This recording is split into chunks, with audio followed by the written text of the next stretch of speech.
Good evening, everybody, and welcome. Jan thinks having a timer will make us more professional. Well, it will make us come in on time, but not more professional. Hello, you wonderful God and blender people. Okay, here's what just happened, right? My cat was meowing for water. He's standing in water, but he wants me to show him the water. So I go show him his dessert water. I come back. It's like, how much time? He says, 38 seconds. I look on YouTube. It's like, oh, it says 38 seconds there. Is that, do we have a no delay stream?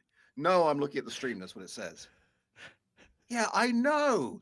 I want to know how much time before we're live, you muppet. Oh, yeah. It's going to be one of those streams. Good evening, everybody. How are you doing?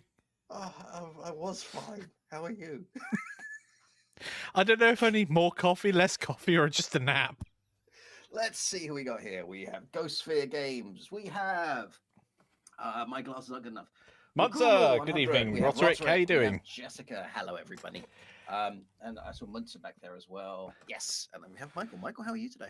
I'm very good. Let me move the real-time you in front of me. There we go. Awesome. Yeah, I'm super excited because I've been doing a lot of work in the background over the past week. If you've been on the Discord, you would have seen some of the small trials and tribulations as we go through. So we're going to have a bit of an update on what's been going on the site itself, especially in the background. I think it'd be a bit fun to air some of my frustrations. I see Gerard. I see Jorge. Hello, everybody. Hello, Portugal. Oh, it's been fun.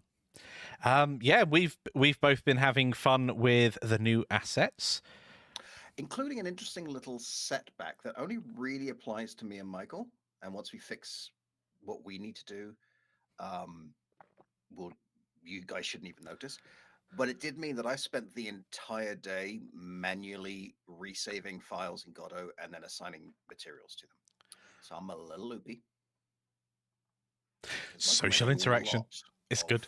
Of assets, and they're very good, and I like a lot of them. And some of them, need renaming and stuff. But well, that's something we'll get into later, Michael, about nomenclature with assets. Because wow, do you have a problem making pillars and knowing when to stop? Pillars? There's like a cajillion pillars. So you know the things like small 8-sided pillar, small 7-sided pillar, small 5-sided pillar. It's like, wait, where did 6 go? Nope, you're not having 6. Hello, Elu. So yeah, so we've got lots to talk about, and there's stuff that's happening in the news that I guess we should probably talk about, even though I don't know that I want to. I've got a couple of hot takes on it, so I'll just. Do you want to start there?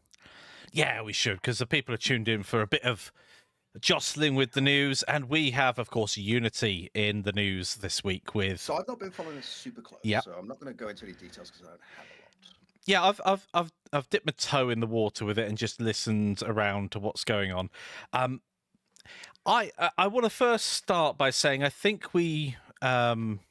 It's going to get kind of political straight away. As a society, in recent times, there's certainly a. Really, we're going straight into Marxism. All right. Yeah, why not? No. I was going to say, in terms of society as a whole, at the moment, we tend to have storms in teacups all the time. So lots of hyperbole about, it's the end of the world. Company X has done this one thing, and therefore, I can't. Can you say Company X anymore without meaning Twitter? I mean, yes. They've done lots of screw-ups, but you can't. This particular company claim the letter X. So this particular can I make Jan a bit louder? Jan, shout a bit louder for the folks. I think Turn up for what? Let me check my mic settings. You sometimes do end up a bit quiet. I've turned you up my end. Okay, I'll turn myself up my end too and just deafen everybody. No, my microphone should be at the correct level, so it's on Mikey's end. Yes, and I do want to talk about potential Godot stuff and everything else, and the swathes of Unity and people. A couple of people have told us what Makulma's just said. I'm sorry if I'm murdering your name. Feel free to correct me. It's the amount of times people have got my name wrong. I kind of get that. A couple of people have said to us, now's a great time to release new courses. Yes, but with real life things, my brain things, and delays happening, it's not just as easy as going, here's 7 new courses. Ta-da! But yes, we know.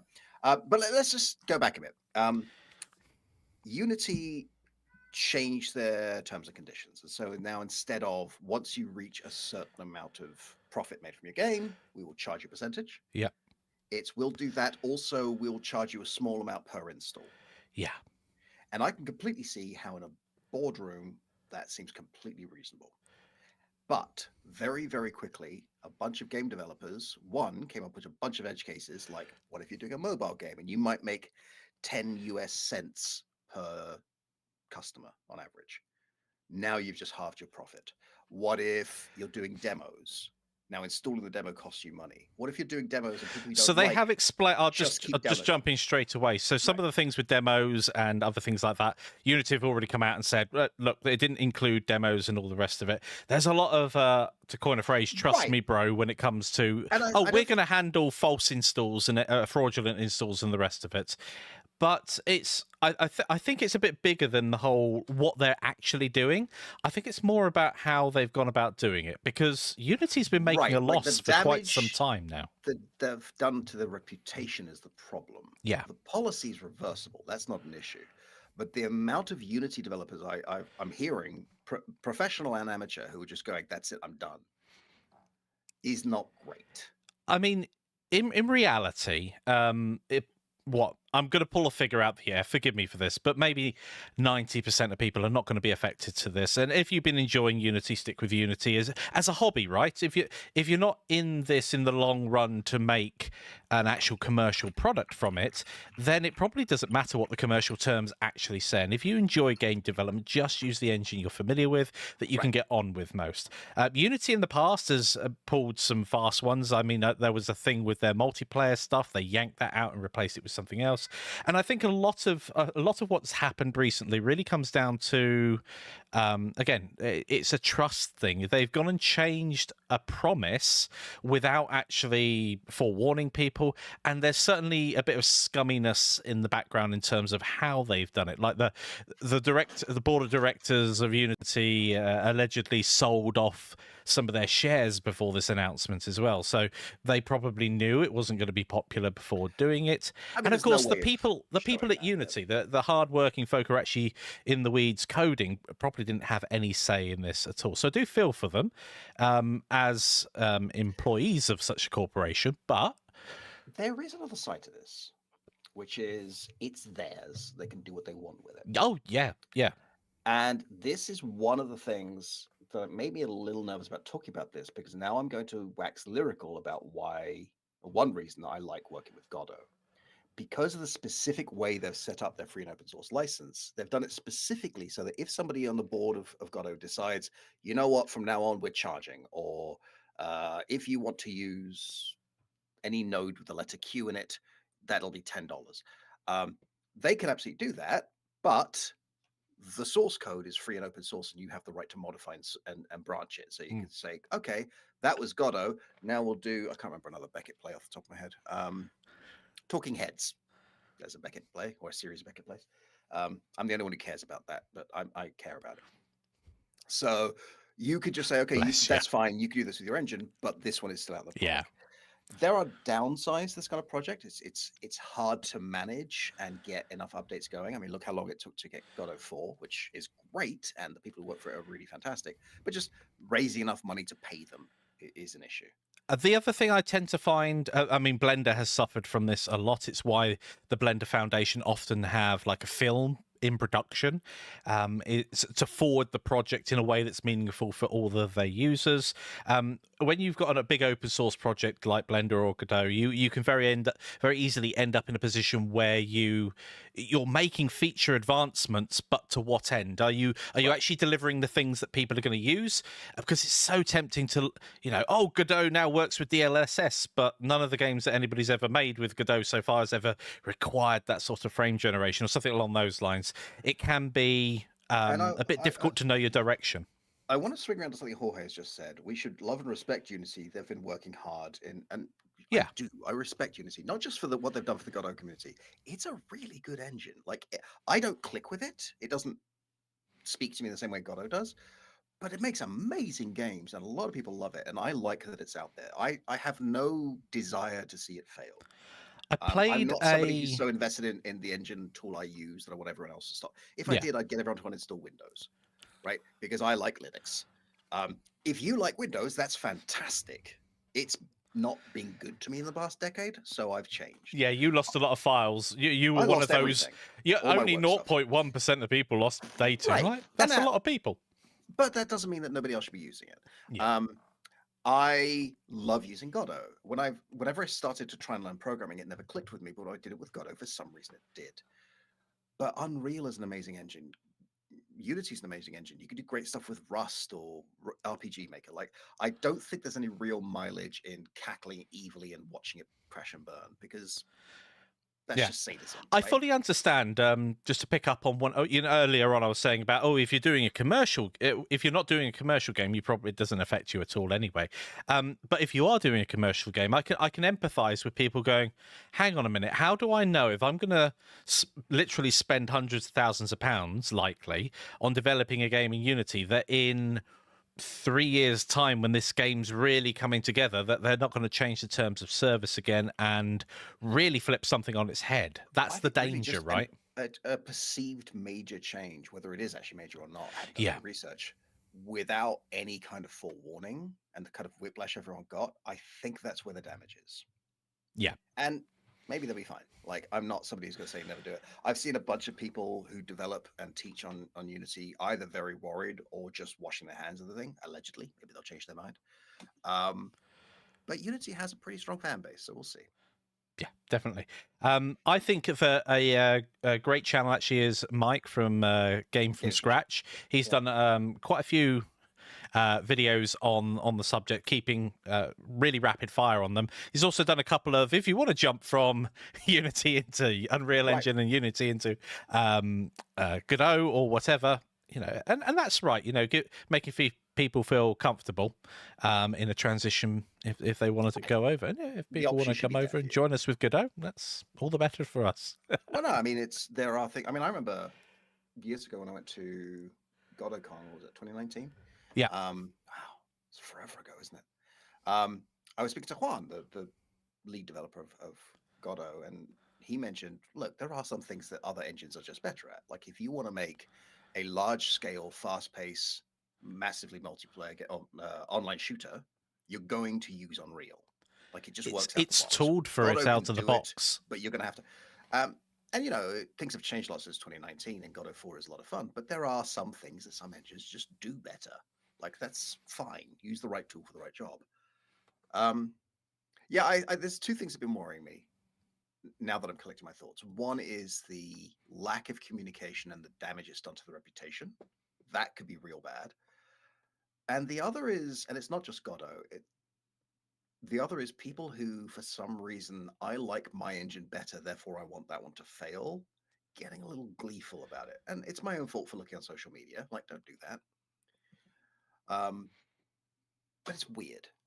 And that I will say, and one day if Canopy is a corporation, I might swallow these words in a different way. But ultimately, Unity need to make money at the moment, and they've probably just gone the wrong way about monetizing what they've got. And if they are losing billions over the past few years, then they do need to do something. Now, we had was it Moo Cow from earlier with the that's the translation of it. Which... I know. So no, it was Ghost Sphere Games mentioned aluminum? it. Epic. I was actually talking to my wife earlier about Epic. She was more like a soundboard than talking to, because she's like, "What are you talking about, Mike?" But Epic have kind of got themselves in an amazing position, and they're a game engine. They've bought so much stuff recently and just give it away for free, which is absolutely amazing.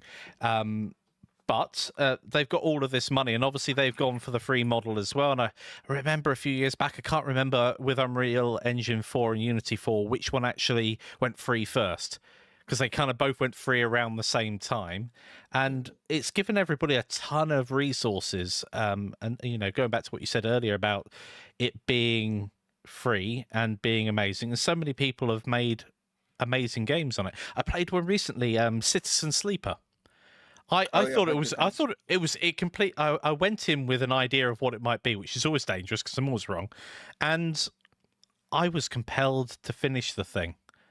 I was like, Mm. I've been playing this for 7 hours straight. I can feel the end is near. And they did a really interesting thing in that game. Sorry to segue away from Unity for a second, but No. they did a thing where if you complete a certain path, a certain story path, when you had the credits run, you don't have to start from the beginning again. If that end scene could go off in another direction from that point, you could just continue playing. Nice. I was like, oh, thank God, because this thing had like 12 endings, I think. So I'm not willing to invest that much time, but it was great being able to see all of the different endings. Speaking of that, all right, another tangent. Yeah. I, as you know, because I've just mentioned it, am running Linux. I'm running Pop OS. I like it a lot. And I like it a the lot. vast majority of Windows games that I try just work out the box. Sometimes you have to do a little tweak. Yeah. But I tried to get Starfield running, and I'm running an NVIDIA graphics card. And currently, there is a bug in apparently the latest NVIDIA drivers, or the current NVIDIA drivers, Yeah. where it just won't run. You can do a workaround to stop it telling you this card doesn't meet minimum requirements. We go, yes, it does. No, it doesn't. Fine. Command line fixed. Loads up, shaders compile, new game, hang, crash. Oh dear. Sometimes crash the desktop. Try this again and again and again. Finally, I thought, what happens if I roll back the drivers? Go to an older set, yeah.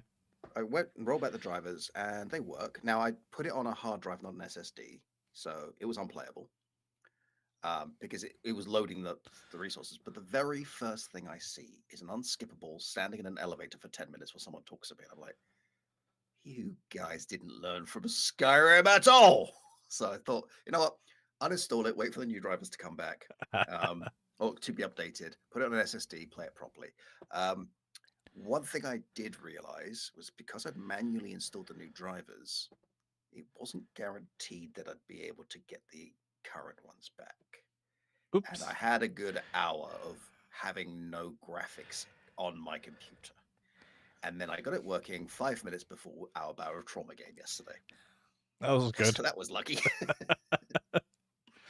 Yeah, I mean, to move a little bit on to OSs, I've rocked all three major OSs. I mean, Linux has lots of flavors as well. He's rocked. I did Windows, Unreal Linux, and BBC Micro. Yeah, exactly. So I played with Unreal Engine 4. This is just before Unreal Engine 5 came out. I was on Linux, but my laptop at my time was on Windows 10. And I'd mapped out a whole sort of mini course on materials, so you could actually apply parallax mapping and I forget the name of it, where the bumps aren't real but they're there. Why have I forgotten? Displacement, height. Displacement, there we go. Yeah, displacement maps and everything else. And I was like, brilliant, I'm ready to go. And I was sat down at my computer and I started to record. I'm like, this isn't working. This isn't working. Well, okay. And you have that moment when you sat down recording a video where you're like, this happens so often. You sit down and you're like, oh, it worked when I was testing it a moment ago. What am I doing wrong now? Yeah. And I went backwards and forwards like that for a bit. And I was like, oh, let me just have a look at the laptop. I'm sure I've got this. And it was identical. I'm like, okay, let's just import this across. And it didn't work. And it was because the NVIDIA drivers for Linux at the time, I don't know if they didn't support that feature set.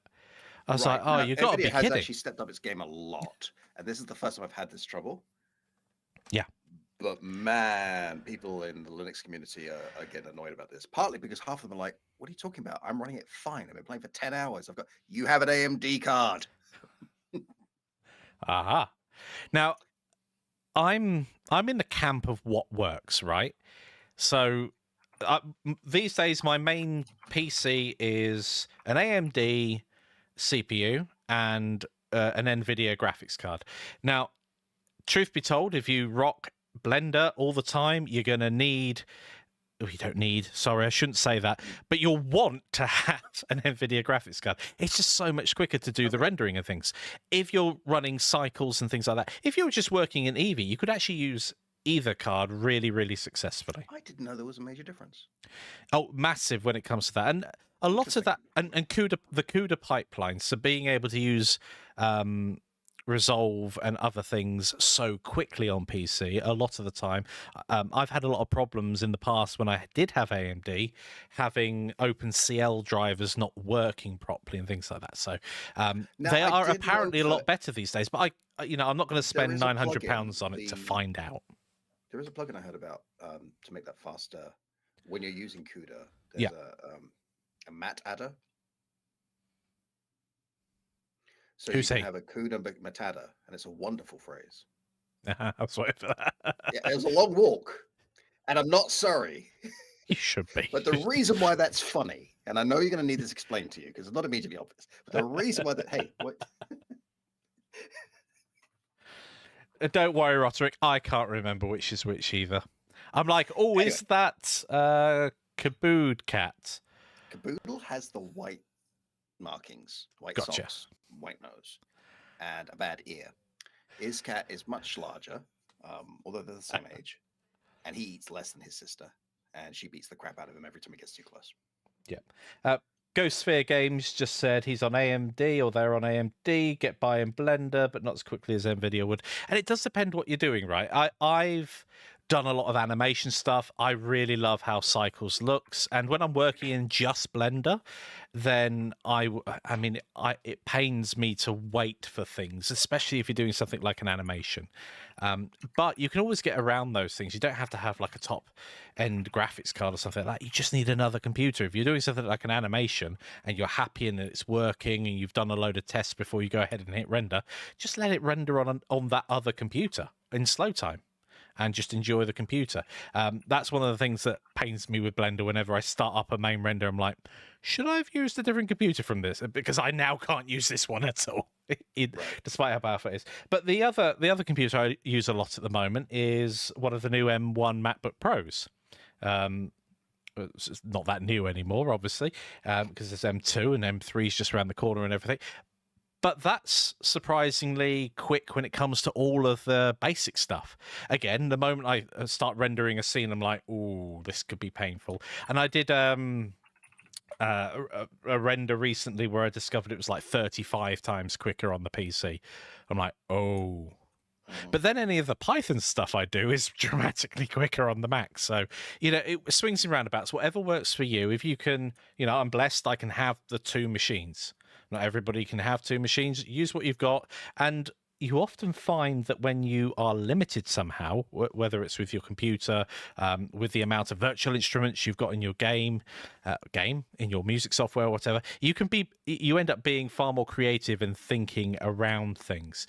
And thinking around things is what I was doing lots in the last week when I've been working on the website. Wow. No, I mean, that it wasn't CUDA Matata, but it was. So I want to talk a little bit about what's been going on in the background. So we have our stuff. Canopy Games is based on a platform called Teachable, and they have areas for courses and they had areas for coaching. We don't use the coaching side, but they had this courses area, and within the courses, that's all we had in order to launch products like the assets or do courses, which it was designed for, or finally bundles. And there was like a little tag where you could put courses within courses. Now that was all fine and dandy, but recently they've changed how they were doing things so that courses are now a separate thing with their curriculum. Digital assets are a separate thing with their own section on the site, and the bundles were a separate thing as well.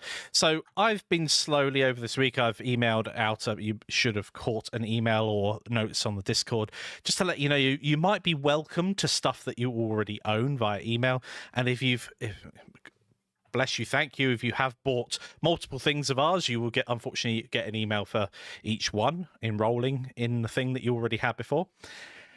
But the way that when Teachable made this change, what I didn't realize is when there's an option on the site to bulk import students, that only works for courses. It does not work for the bundles. It does not work for the assets, unless I pony up $5,000. No, thank you. So So I went on a little expedition. Story time!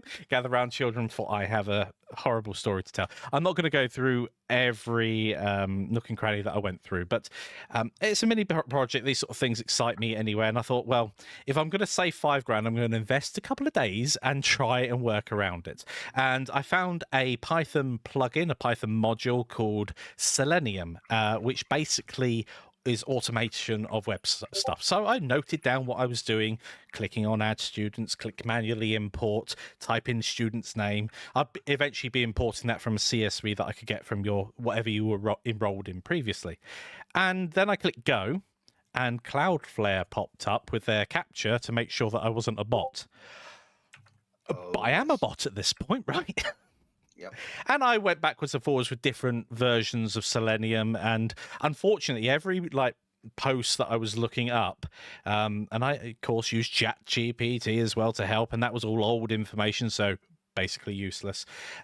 So there was like an undetectable and then a different version, and it turns out that over the past few months, Cloudflare had been blocking those type of things. So I was like, you know what I really need to do? I just need to hijack my current browser session. That should work, thinking outside the box. And it did. It did eventually work. I got to the point where I started adding people. I was like, this student, add. Repeat that process over and over again. Of course, Teachable have rate limited the input. So naturally, that wasn't working. It would stall on a thing. And one of the very interesting things, I've learned so much about web development, being dragged through the mud with it. But one of the interesting things when you're doing anywhere, automation web development, you often do it for testing. You automate the testing so you can make sure a website is working as you'd expect it to. And one of the things that I noticed is that it's very interesting with load times, because a lot of things happen asynchronously on a website. And I had several instances where the button would be there for me. So when you're selecting like a product, you'd have a drop down. But of course, because a computer is so much quicker than a human could possibly be, if you click on that drop down using automation and instantly try and select something, it might have not it might not have spawned in yet. And I went through a few iterations of that, and I was like, oh, okay. But then I saw that you could type in email and name, add them to a course, but then it was like add another, and I thought, oh, I'll automate that bit. I could do all of these in one fell swoop. Turns you can only add 5 in at those. Oh yeah, no, I've come across that. Like every time we have to add anything for any kind of Kickstarter or anything like that, I have to go through the CSV manually, or I used to before my kid did all this, and then add 5, mark my place, save it, wait. Well, that's the thing. Now I've done this automation, all of that is now possible in the future. The best news about that is, Mikey. What's that? You can now be in charge of adding students from CSV files. I mean, I'm not. The computer is. It now works until Teachable updates their website. I don't have to play with it anymore.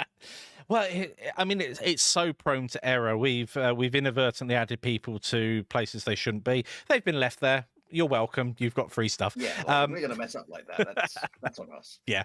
But yeah, eventually I got it all working. I tried to I showed it to my stepdaughter, and she was like, "Cool." Yeah, and then went back to TikTok or Tic Tac or whatever she was watching.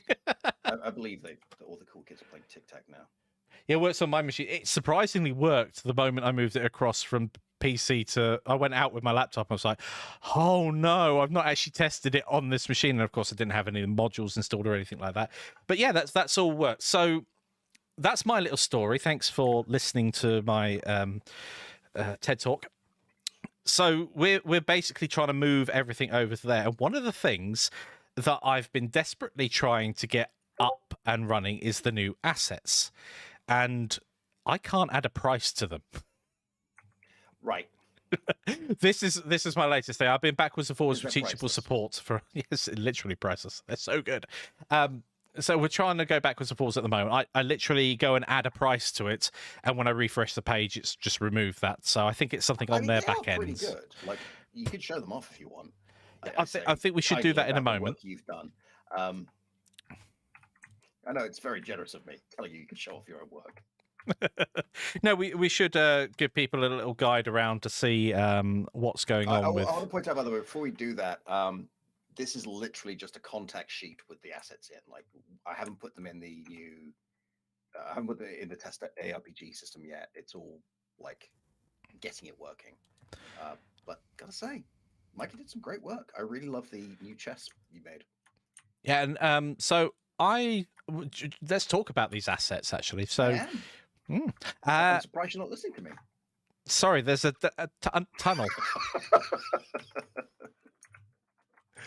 Right. Let me just. I haven't actually prepared for this because reasons. I'm just opening up Godot now, and I'm going to drag this folder in and pray to the import gods that it works. And then I will share my screen. I think that's the most dangerous thing to do. The price is right. 11 squillion dollar pounds. Oh, not to beat a dead horse here, but oh my word. So Would you do that? I don't know. It's a phrase I heard once, so I repeat things I hear. Monster. So we go, if you, I don't know if it's still on there. They're not free. So if something doesn't have a price, Teachable thinks it's free. It's like, no, they're not. It's just not been assigned a price yet. Should probably sort that out. I need to extract these assets. So there have been a couple of things over the past few days that Jan and I have. So I've given them over to Jan so you can get them looking good in Godot and checking out and making sure. Well, so I've not it's partly screwed up. quality control. It's partly making sure that we can just give you these files. And the idea is you'll get the GLTF and you'll get the TSCN. So if you want to just drop it in your game, you can. If you want to go edit it in Blender, that's an option. Yeah.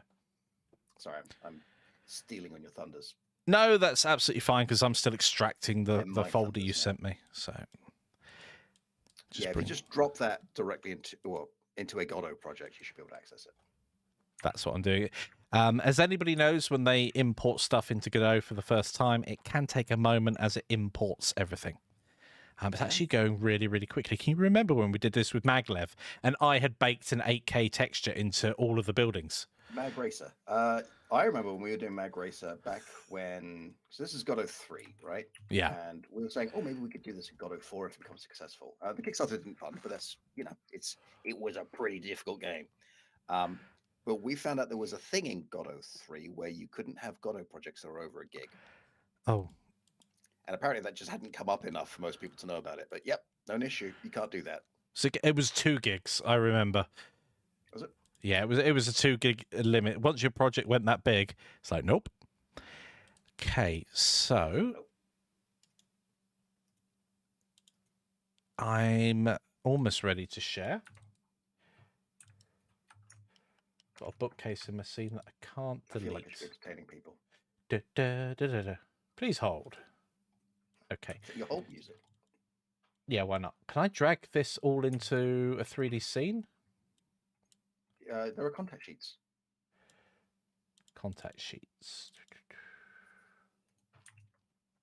One of the folders is called contact sheets. Ah, okay. Now I see it. I see clearly. Nice. Okay. So these look absolutely wonderful. You guys can't see them yet. Give me a moment so I can share my screen. So if I click my screen, you're either going to see... Yeah, you just see Jan. Look at that handsome chap just there. And if I then go and add... So I've got this issue on my PC at the moment where I can't share one of my monitors. Don't know why. Create new. And hey, there we go. So you guys should be able to see Godot right now. I'm just going to wait for that to come through on the screen. Yeah, that looks good. Okay, so we've got a series of different assets. Jan has kindly put things into different contact sheets. There are actually more assets on the way and some fixes that we've already spotted as we go through. Yeah, there's a few things that we need to change. I mean, that's part of what this process is. And I could make a giant contact sheet for everything. One thing we've noticed is there are too many assets in the level folder. Yes. And it's really difficult to start making sure that things have enough detail in terms of their hierarchy, but you don't have one folder with one item in because that's ridiculous. So we've got some. Hello, Vertex. Good question for Vertex. Is there a standard how to prepare 3D asset packs for Godot? I was just googling and that was unlucky. I don't know of a standard. I mean, there might be that we don't know of. We're currently trying GLTF, which has a lot of advantages and a couple of disadvantages we haven't found a way out of yet. Yes, we'll talk about those in a moment after we've shown these off for a bit. Have you left the half bookcases in there for me to see my idiocy? Someone didn't apply their mirror modifier. I just put them in. Like you're in charge of that Mike will bit. explain this No, I one. thought they were for corners. Oh, okay. Oh, yeah, Like they're I thought totally that for was corners. purposeful. Like I thought the idea was you could put them at a 90-degree angle, but no, Mikey, you muppet. So one thing that is in the process of being not rectified, but just basically added to. If you've tuned in the previous weeks, you would have realised that Mike's a muppet and he's made lots of one type of asset and not many. But the furniture is the smallest section at the moment, and there's quite a bit more to come, and variations of material and everything. It's so easy to do. You get really, really engrossed in a certain area of Go your look at the game. level and show them how many pillars you made.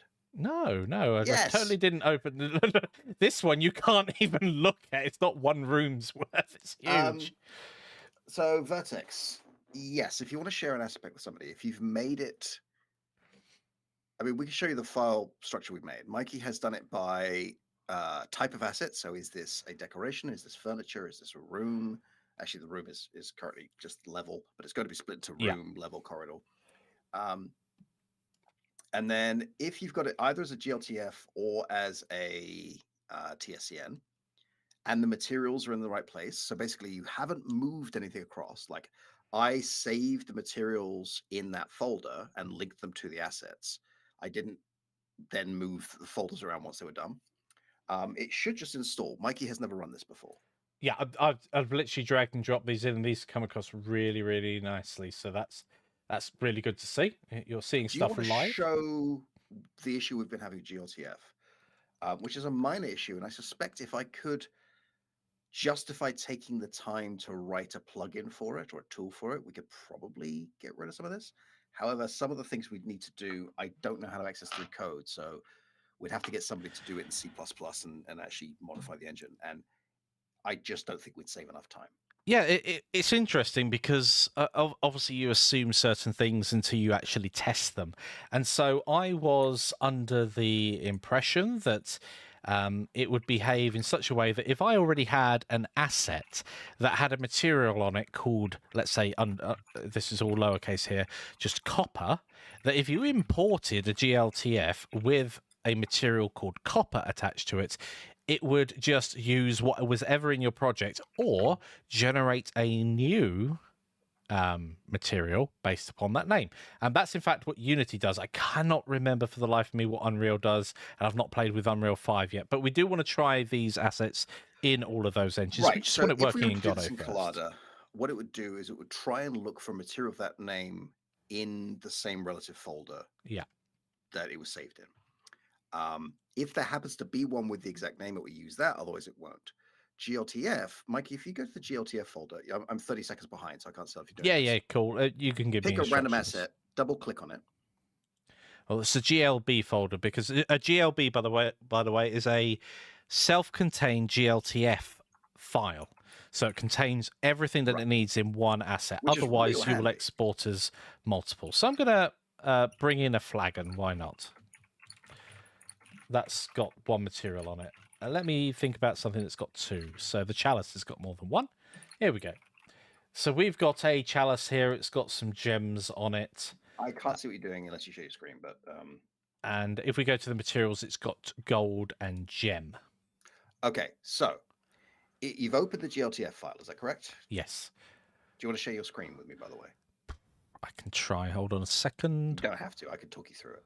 With the GLTF import tab, and you're on the materials tab at the top. I don't know if he's doing this, people. Doesn't look like it. Yes. Okay, you are. Great.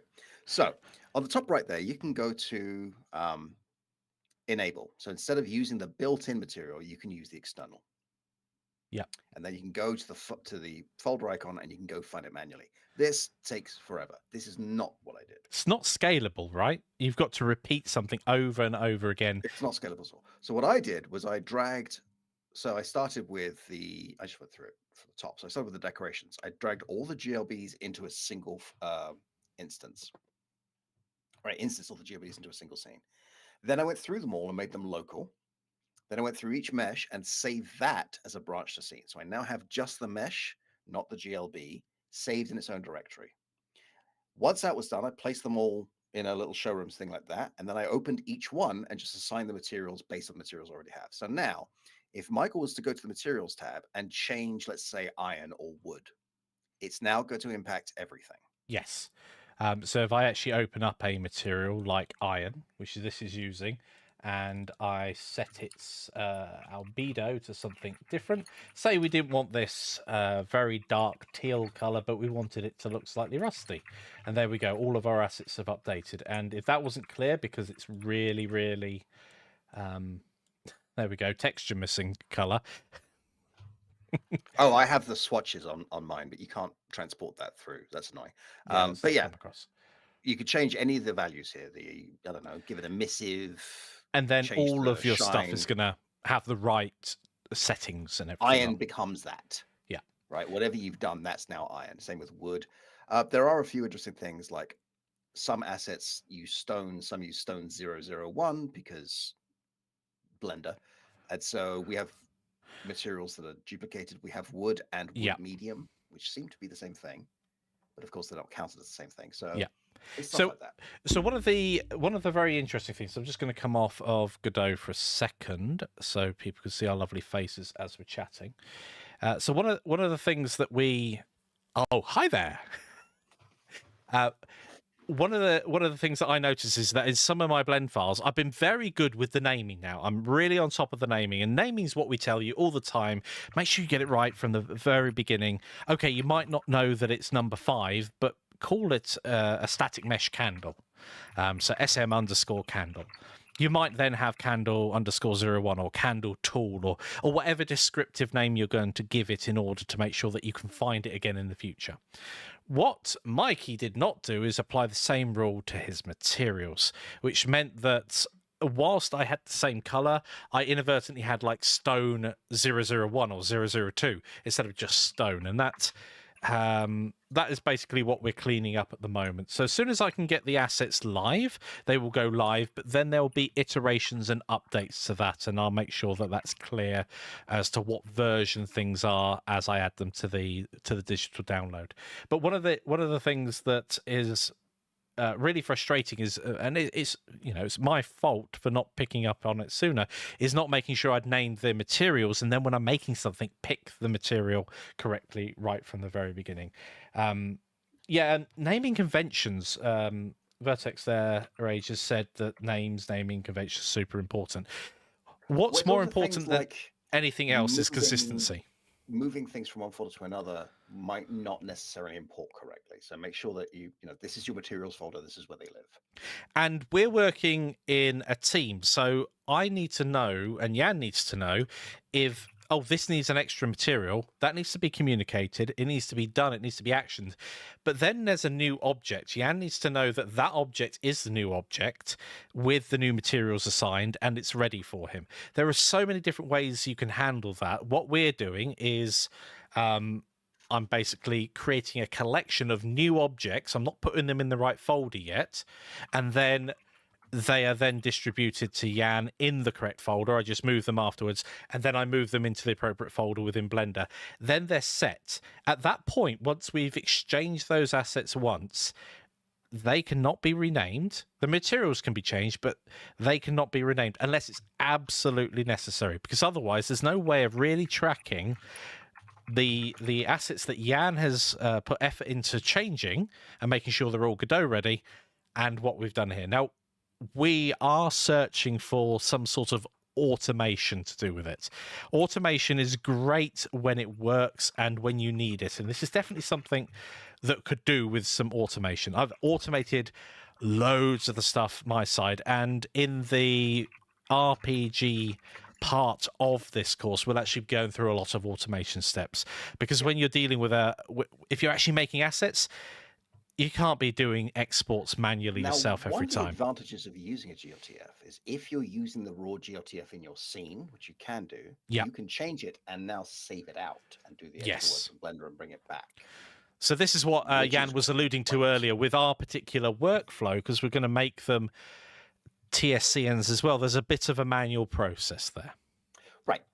And to be honest, I probably could sit down and automate this. but I'm not sure I'm actually going to save any time doing so because I don't know enough C++ to feel comfortable writing a plugin. Like, so just to show what Jan was talking about there, if I share my screen again, if you go into, say you've got our pack here, and I hope this is readable for you guys. If we go to the GLB folder, which is where all of the assets will be in their respective folders, we go and grab a cauldron. I can click and drag that into my scene, and there we go. Now, there are some issues with just bringing something in like this. This has got nothing to do with all the materials that have been assigned. If you wanted to assign different materials, you could do so. So I could come over here and find materials. I think I could do this. Click and drag iron onto it. No. So you can't go through that workflow. I'd need to make it... I've lost it in my scene. But you'd need to... I can't remember the phrasing, Jan, so you'll have to help me out here. I'd need to make it unique. Import the asset with a different material. Okay. And I also found out dragging material onto a mesh is not a good idea because that applies a material override. It doesn't put the material on that channel. Oh, so that's a good thing. What's a material override for our adoring fans out there? Material override is when you say, you know what, just take this material and apply it to every surface, regardless of what material that part of the mesh is supposed to have.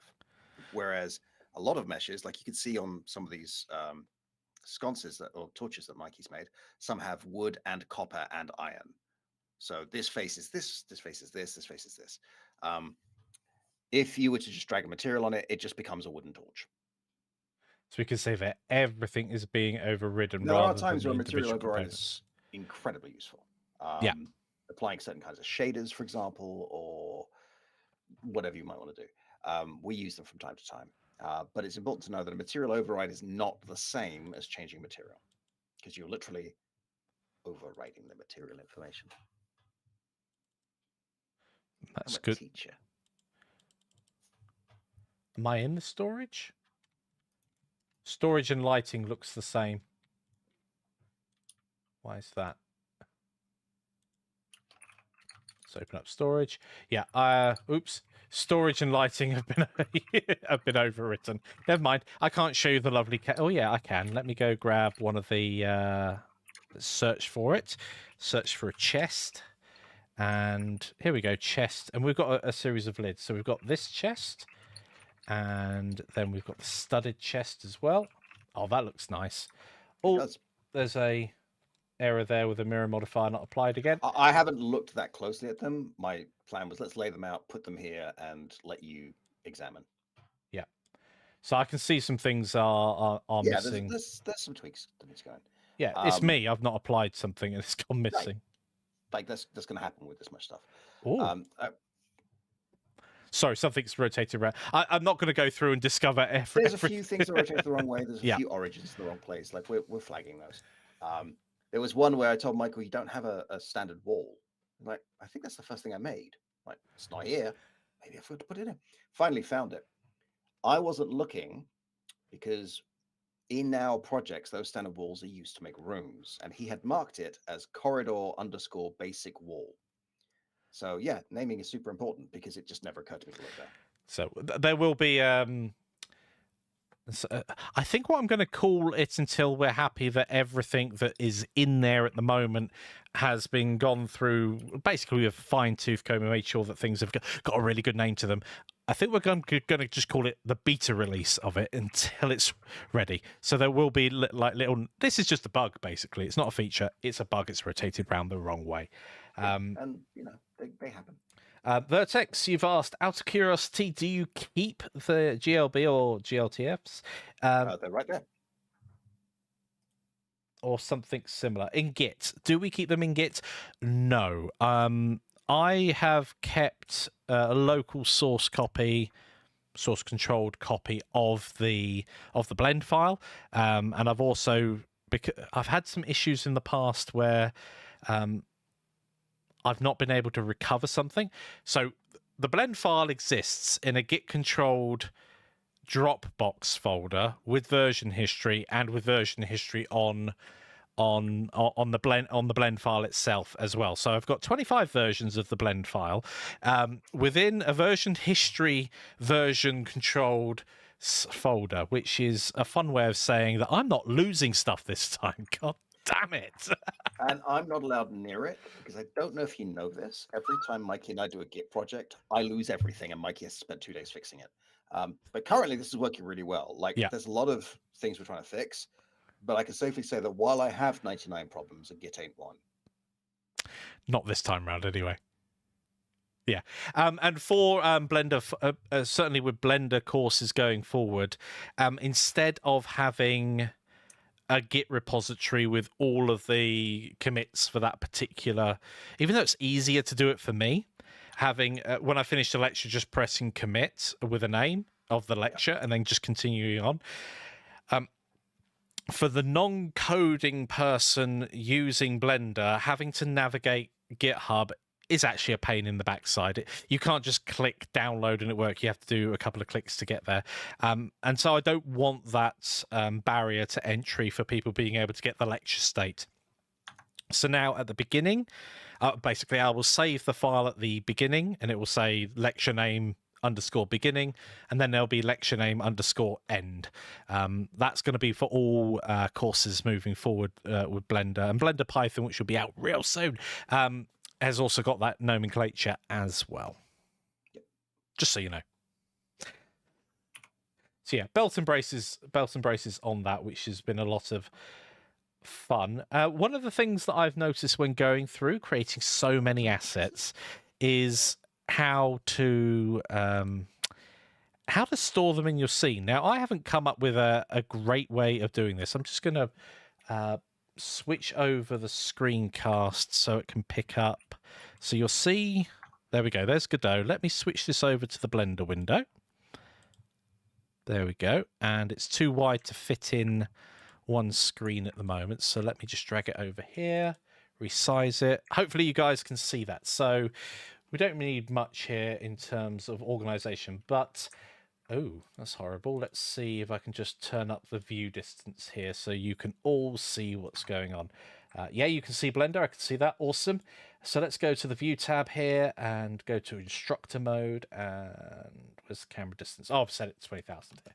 So you can see here that basically I work at the very center of my scene, and then I kind of smudge things out over here. And level pieces end up naturally together, and there's all the floor pieces. So they kind of get laid out in a semi-logical, position-based organization system. And the small things are often closer to the origin themselves, because if you go and stick a little patch like this over on the far side of somewhere, good luck trying to find it again. Right? Yeah. The other thing I have noticed, there's a random door been shoved over there. The other thing that you can do with this sort of thing is if you've got your naming down to a T. So in my outliner here, we have the level pieces. This is what you're seeing basically as the export. The code that I've got will export everything with the right folder structure. I mean, that sort of thing, exporting, shouldn't be difficult, but being able to just export whatever's visible. So this is what I was saying earlier. I can create myself a new collection. Let's just say testing here. I can make sure that that is the only visible. And if that is the only thing that's visible, it's the only thing that's going to be exported, which is, it's just super useful. So when I'm working on something, I don't have to worry about the rest of it accidentally exporting, which is messy, because then it's no good for Jan, is it? So, but yeah, I can put my new stuff in there. I know where it's going to be stored anyway, and we drag and drop it in. And I went through quite a few iterations of how to name things in terms of what's going on. And I think that using a Unity / Unreal-esque naming format is clearer, right? Because there's a lot of people who have experience with assets, and so if the assets fit a particular naming structure, I think that's a very good way to move forward. I'm just gonna try and I can't do that with here. I'm gonna try and open up my asset pipeline guide. I think this is the one that I want. Okay. So I can talk through this with people, and I need to switch to it again. So bear with me a moment because you guys can still see Blender.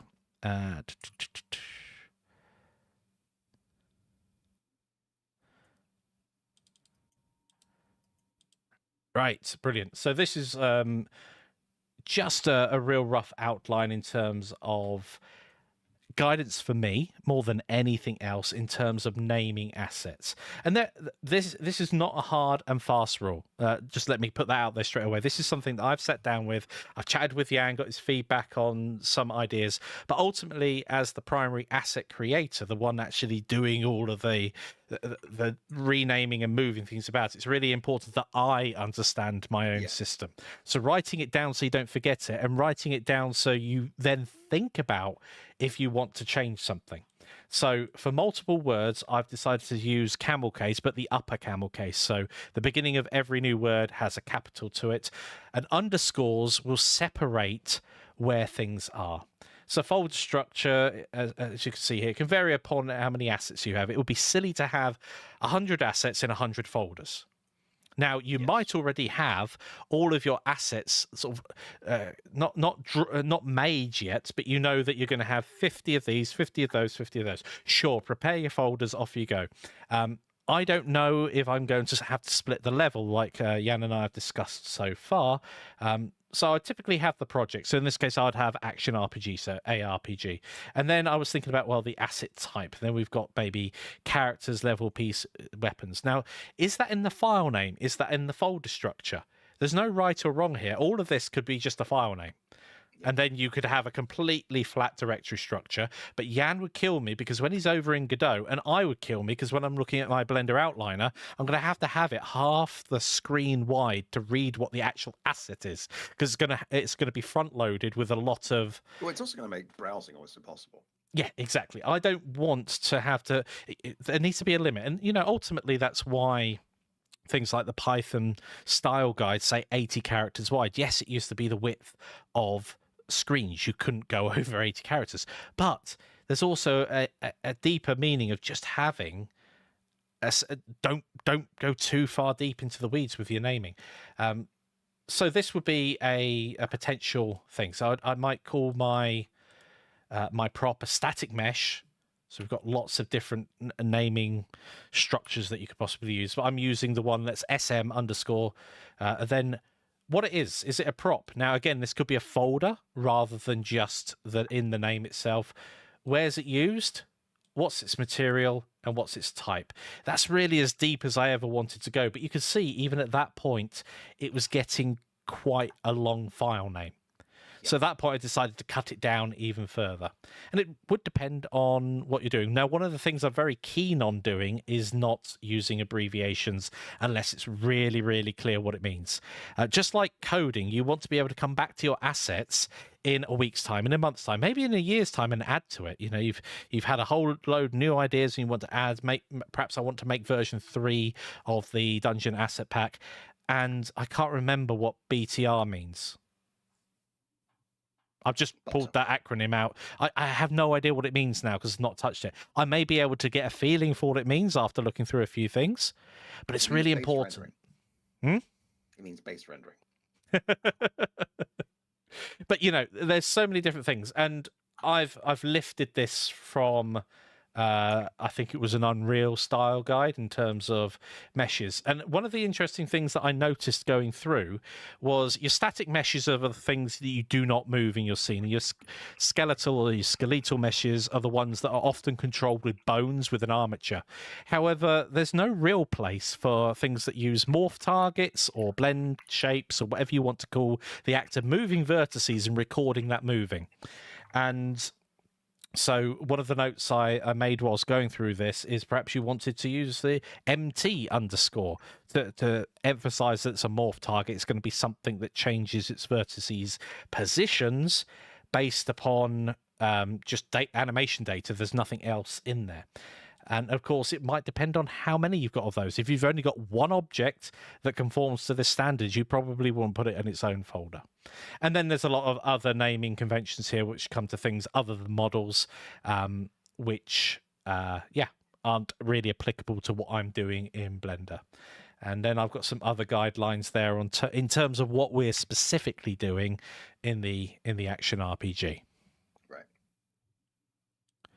I'm going to switch that back across to there in case I click on something, and I'm going to bring us back. Hi, we're back. Well, that was a bit of a monologue. I got a bit excited there. I liked it, although I have realised we've actually hit the hour. Have we? Bye. Nailed it. So I've not read any of the messages that have come in, so give me a few moments to just scroll down, see if there's any questions. Because I know Vertex here has actually been working on a graveyard asset packs and some spooky woodlands and stuff. It looks pretty awesome. Yes, so have we got any questions in this lot? I've got a load of notifications that are covering up the chat. Goodbye. Mind you, there is a character limit. So yes, that's another great thing. You mentioned that with the Python thing.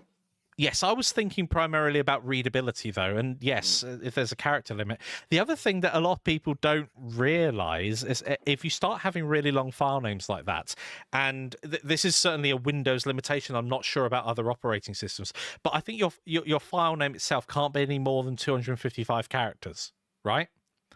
I think that's an actual limitation, including the extension at the end. If that is still true, I mean, feel free to correct me in chat, but I've seen it recently when extracting. I was extracting Blender 4.0, one of the alpha versions, and so I've got C:/users Michael / downloads / and then it was Blender 4.0, and then it had a load of numbers to designate what build it was, and then within that folder you'd have all of the other sort of standard Blender stuff, and midway through it said file name too long, can't extract. So there's another thing, that if you make your assets too big, by the time you've gone into someone's nested Godot folder, then into their assets folder, and then into perhaps some other organization that you've done, someone might not be able to use your assets because the name is just too long. So that is something to really pay attention to. I didn't actually think about file length or names. Relative path from content, yeah. But you have to add 2 levels as well. So publish a name and asset pack. So yeah, if we're publishing these, it's probably a good idea actually to redo what you've just said there. So it contains like Canopy games. So you, if nothing, it gives you the option to drag and drop. We want to make things as simple as possible, right? And that includes the file export itself and import into your computer. So yeah, if you wanted to keep all your Canopy assets together, if you then wanted to move things out, so level pieces into something else, another folder structure that you have, that's brilliant because you can do that. Although tracking changes might be a bit challenging after that, but otherwise, yeah, go for it. So I'm going to sort that out. I think that's a brilliant idea. Thank you.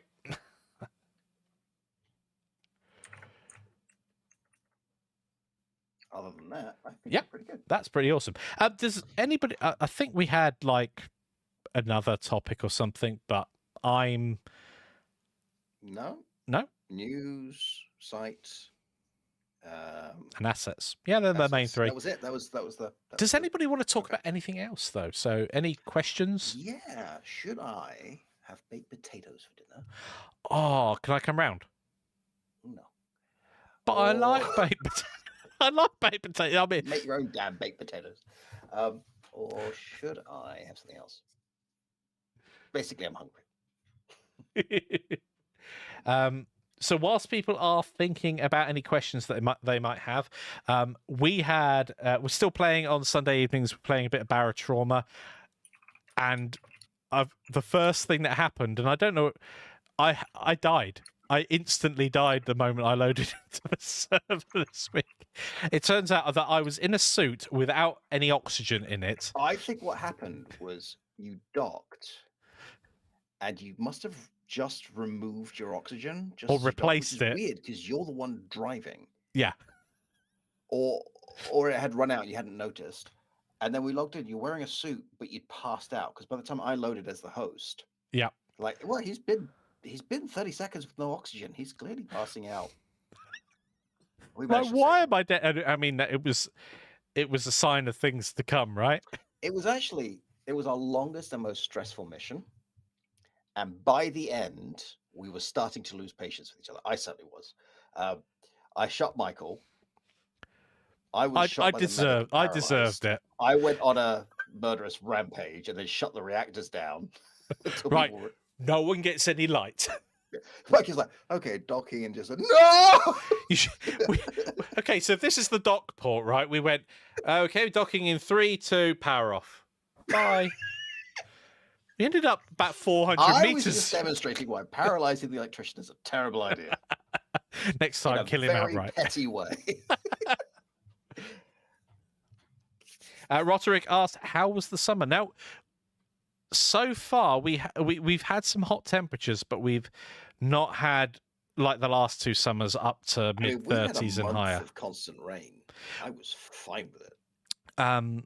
We had a very hot May here in the UK. Good. And August has had a few hot days. We were threatened with some heat coming up from the African continent. I didn't say that right. African continent, and we didn't really get it. It passed, but yeah, it's been very humid. That's the one thing about the UK. We tend to be quite moist. So nice.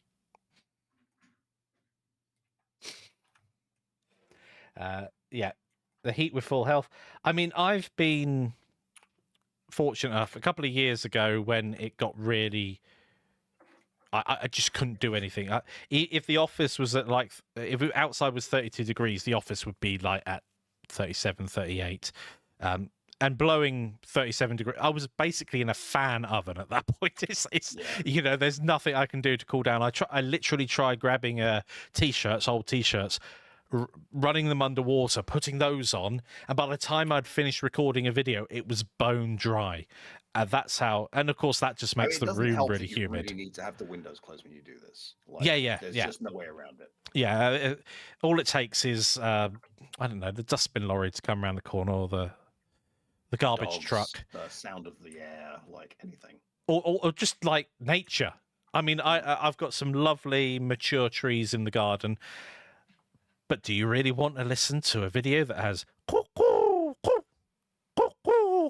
think we just did. Okay, I've been very subtle, but I'm very hungry. Nom. Thank you, everybody, for joining us this evening. I hope you had a lovely time. It was great seeing so many of you here. Keep listening, and we'll get the updates out as soon as we can. And thank you, everybody, and we'll see you. We'll let you know. Hopefully next week. Hopefully. Yeah. Bye. Press it. Of course, it's full screen. Hold on, it's full screen. Press it. End stream. Bye. Bye.